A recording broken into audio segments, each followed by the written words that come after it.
Welcome. Today we are looking at the last question in paper 1, question 6. All the other questions are in the previous days.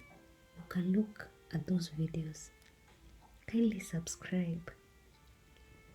Identify 7 factors that promote harmony and social responsibility in traditional African community. Political organizations, communal ownership of property, division of labor, communal worship, marriage, leisure activities, children, rite of passage, observance of taboos, belief in common ancestry. Question 6b.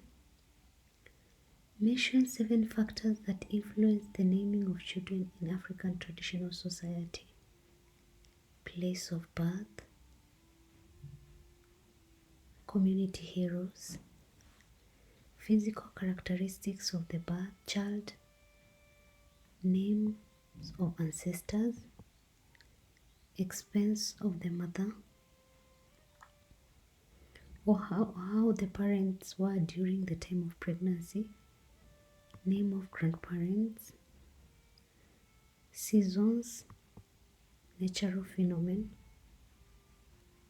time of birth. Question 6c. Show how modern trends have affected burial rites in traditional African society. Outbreak of infectious diseases has discouraged funeral activities like wife inheritance.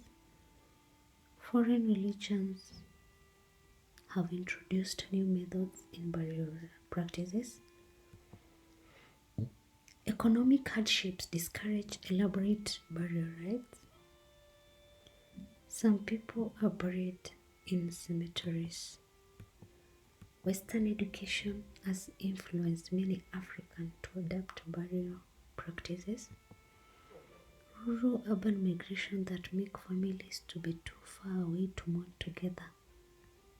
Intermarriages where cultural practices are different.